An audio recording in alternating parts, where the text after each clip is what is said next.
Thursday night football, Minnesota Vikings, Los Angeles Chargers. My best bets are on the way in this video. I have two player props, a long shot parlay, my pick on the side in this game. If you are new, let's dive into things. My name is Austin. Thank you as always for tuning in. We, of course, begin recapping how we did in week 7 as we're about to kick off in week 8. And it was another winning week for us, actually our biggest week of the season. Now, I'll be honest, our player props didn't necessarily crush last week, but our long shot parlays actually carried the unit size. So we're up to about 16, almost 17 units. We'd love to see that through 7 weeks, but we still got more work to do. I want to turn in a legacy season for you all. So let's get into it and let's dive into things. I appreciate you guys always for tuning in. As always, let me know your favorite picks down below. Hit that like button and subscribe if you're new. We know the NBA is on, so our channel is pumping out daily videos, if not more than that, on the daily. So I like to at least bring attention to some other videos that might have dropped and you might have not noticed, but we did drop our week 8 best bets video. That's the video we go through every single game on Sunday and Monday. We skipped the Thursday game for obvious reasons because it's already live. It was posted on Wednesday. I'll link the video at the end of this one as well as down below in the description. Encourage you to check it out. We've been having a lot of fun over there. We go through every single game. I forgot to change that thing. It says week 6 on the thing. Don't worry about it. Week 8, Aaron Rodgers facing the Green Bay Packers. Should be a good week. But let's dive into things let's just dive into our first play. Let's get into my biggest play of the day. Justin Jefferson, over 79.5 receiving yards, a 1-unit play. I'll get into a long shot and a mini ladder for another player in a moment, but Justin Jefferson's my biggest play. 1 unit, not going too crazy. It's a Thursday night game, but I feel pretty confident putting 1 unit on Justin Jefferson to have a monster game. And if you want to ladder him up to 100, 125 yards, yeah, my sign of approval. I think he has a massive game against this Chargers secondary. Now, last week, Justin Jefferson didn't have a big game. Why? His teammate Jordan Addison went nuclear against the Eagles, but that's kind of how you attack the Eagles. You always attack the second wide receiver because their second DB's terrible. Quinyon Mitchell, the only guy that's pretty good on that secondary. The rest of them aren't that great, and they're just getting torched on the secondary. Cooper DeJean's doing his job. But again, it was the Jordan Addison week. Justin Jefferson only connected on 5 of 10 targets. I think they get in the lab. And it's not like he had a bad game, though. Let's keep in mind, Justin Jefferson has had 75 or more yards in 5 straight games. So last 5 games, all 75 or more. Now he has ended with 75 and 79. So that's not going to do us anything. We need 80 plus. And I'll be honest, we have a long shot that includes it for 100 plus, which I'll touch on in just a second. But this is a Chargers secondary. While they are good numbers on paper, they have struggled against wide receiver ones. Just look at the last few weeks. In week 2, Cortland Sutton put up 118 yards. Then week 4, I said week 3, Cortland Sutton. Week 4, they faced the Giants. That was when Malik Neighbors got injured. So really don't do much with that. Week 5, Deebo Samuel, 96 yards. Week 6, Jalen Waddle, 95 yards. And then last week, Michael Pittman Jr., he had 58, and Alec Pierce had 98. So say what you want about it. Justin Jefferson, we know, is arguably the best wide receiver in football. You can make that argument. One of the top 3. I don't think that's a big argument. Top 3, top 5, whatever you want to call it.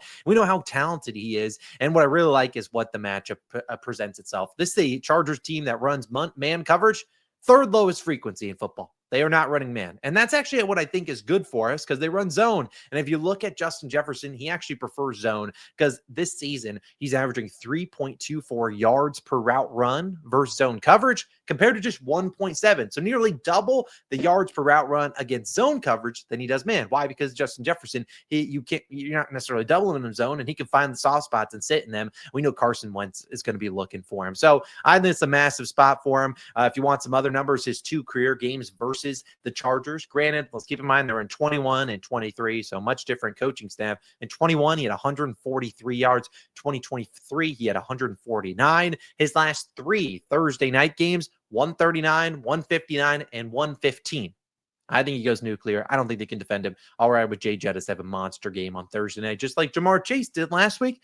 Let's see if Justin Jefferson can do it again. I looked at his receptions, but if he gets 6 receptions, doesn't get 80 yards, whatever, I'll live with it. Next play, I'll talk about Chalkboard. You guys should know we love Chalkboard here. A reminder, you can sign up using my code COS or the link in the description. They will give you this Justin Herbert free pick. I wish I could track that towards my record. That's as free as it gets. Him to get 1 pass yard. Again, make sure you use code COS. You'll get that free pick. You'll also get a match on your first deposit, dollar for dollar, up to $100. So, and maybe you only want to deposit $15. They'll give you an extra 15. They're just doubling your money. Doubling your money. We'll also have a ladder challenge for this game, but we'll talk about that later in life. Again, we'll get into our Chalkboard slip in just one moment. The link is down below. My second play might need a little bit of convincing for you all. So put your earmuffs. That's not the right word to say, but you know what I mean. Kamani Vidal. We're climbing a ladder with Kamani. Yeah, I'm going psycho mode on a Thursday night. Deal with it. We're taking it for 70, 80, 90 and 100 rush yards. I put the risks down below: a half unit, 0.2, 0.1, and 0.1. So in total, we're only actually risking 0.9 units. I mean, if he loses and doesn't get to 70, I'll just call it 0-1 and move on with my life, because it's not like it's a 10-unit play. But I do like the upside in Vidal, and I'll talk about why. I personally prefer taking this over his regular line, which like it's 56.5 now. It could be deja vu of Jonathan Taylor from Sunday. We tried to get cute, taking the 100 plus into a 94. But again, for a guy like Vidal, I really think he's all or nothing. Either he is going for 70 plus, or he's getting like 35. And I'm like, dang, why did I put a unit on this guy? But at 0.9 units for the high risk upside, or high reward upside, I'll happily do it. Let's talk about why.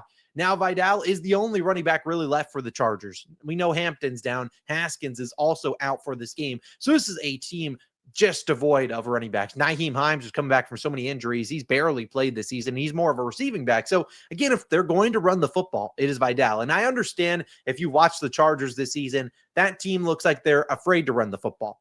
But you can't be as unbalanced as they've been recently, especially not against the Vikings team that we know they're going to blitz, they're going to send pressure, they're going to get to Justin Herbert. You got to stay balanced against this team. And I'd argue the best spot to do it is running the football. And we've seen opposing guys have success against the Vikings this season. And heck, we just saw Vidal in week 6 go for 124 yards. Now, granted, that was against the Dolphins, so kept that in half against a normal defense. But joking aside, that team just can't stop the run. Vidal, I think he's decent. I don't know if he's the best running back in football, but again, 6 running backs have had 10 or more attempts versus this Minnesota team since week 2. We saw Bijan and Algier. Those guys had 143 for Bijan, 76 for Algier. Chase Brown, I don't know what I'm going to count that. That's the game you lost 50-0. Kane, not really, but really. Gainwell had 99 yards against the Vikings. Judkins, 110. And then Barkley last week, only 44. Against Saquon Barkley and that Eagles offensive line. I just don't know. I don't know what they're doing. They feel like they're tipping their pitches or something. We don't know. But again, this is a guy in Vidal who's going to get all the work. And last week we saw the Chargers team down 20-3 early. They were getting to their third drive, and they're already down 20-3. So they abandoned the run. Can't blame them. They couldn't stop the Colts at all. And they threw it 55 times compared to only 10 rushing attempts, 9 for Vidal, 1 for Haskins. That they can't win games like that if they're throwing it 100 times. It's just not going to work. So I would look for them to lean a little bit more on the ground game. Now, does that mean Vidal goes nuclear? I don't know. But I think the guy has a 15.5 rushing attempts line. I think if he gets 13, 15, maybe more rush attempts, you're telling me he couldn't at least break off a decent run? I mean, we just saw last Thursday, Chase Brown went for over 100 yards. And that guy was literally a bozo the first 6 weeks of the season. Jalen Warren was coming off an ankle injury. Boom, he hit over 100 rush yards. It's a short week. I don't know how motivated guys are to make some tackles. Vikings having to travel as well here. I'll take a chance on Vidal. If it blows up, it wasn't me that said it. We'll roll with him up to 100. If he goes 100, I would like to make requests that you sign up for the Dub Club. Those are the rules. Shake on it. If he gets 100 yards, you're signing up. The link's down below. You'll come back if he gets 100 yards. We just made a deal. You're welcome. Let's get into a long shot parlay. Then I'll get to my side in total. I already said I had Justin Jefferson in some way. Here's how I have him.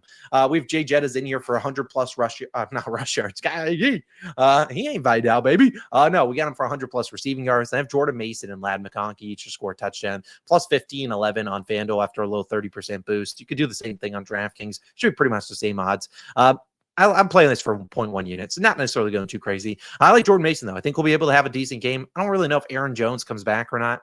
I don't really care for rushing touchdown for Mason. He's going to get the goal line work. He's their much better running back, and Aaron Jones back in a short week. I'm not too worried there. Lad McConkey had scored a touchdown in 2 straight. Prior to last game, didn't get it done. I think he has an opportunity here. I don't know if he's my favorite guy to score on the Chargers in terms of passing. If you look at Herbert, his 2+ pass TDs like minus 200. So I think he throws 2. I think Lad gets 1 of them. And then Jay Jettas, we already talked about him for 100 plus. I like that plus 15, 11. See if we can smack one of those. We crushed the Thursday Night Football long shot last week, was a winner. See if we can do it again. Now I need to give you my side or total in this game, chalkboard entry, and I promise I'll leave you alone. I would actually lean the Chargers minus the points. I feel like when you look at this line, the Chargers didn't play well last week. And I'd honestly argue they haven't played well recently. But coming in here, coming off a game, staying back at home, I think that's obviously an advantageous position. Whereas the Vikings, having to travel all around, just lost to the Eagles, now having to travel. I think maybe that travel on a short week is probably not a fun thing to do. I don't play NFL football, but I can't imagine to be fun. And I think it's just begging you to take the Vikings plus the points. Like, hey, I can get a field goal loss and I still win. And then the next thing you know, the Chargers win by 7 or more. I think that's the case. That's where I would be. I'm not betting it officially, but I would lean the Chargers minus 3.5 if I had to do it. And finally, our chalkboard slip. I've already talked about chalkboard already once in this video. Reminder, code COS or the link down below. Again, you need to make sure you use the code COS or that link. They'll give you this Justin Herbert free pick, and they'll also give you a 100% deposit match. Make sure you take advantage of that. I have Chargers money line in here. I have Jay Jettis for 70 plus. If he only wants to get 70 and not 80, fine, I'll win there. I actually like fading Jordan Addison here. His line is like 7 or 8 yards higher than last week. Tough matchup for him. I just don't see him getting a ton of opportunities in that zone coverage. And then Vidal, if he doesn't want to get 70, I will accept it. If he gets at least 56, I'll be a little pissed. But if it cashes this slip for 25 bucks and a 128, I'll let it slide. But I still want him to get 100, so that you guys have to sign up for the Dub Club per our contract that we already agreed to. Again, those are my favorite picks. If you want to check out our Week 8 Games Picks video, I encourage you to check it out. I'll link it on the screen. Listen to it on maybe a drive to work or something like that. Whatever you want. Either way, thank you for tuning in. I will have a ladder challenge for this game, day 1. Been running some mock NBA ladders, and they've been smacking. So I'll go. I hate to see that. I will be doing an NFL one, though. Probably, maybe I'll include the NBA. I have no idea. I'll find the best play and get it to you for day 1 as we try to bounce back after that day 10 debacle and go for 10 more winners in a row. Try to do it. I'll see you guys back in the next one. It's Austin. I'm signing out. And man, Vidal, I'm rooting for 100. Let's have a day. See you in the next one. Peace. See you.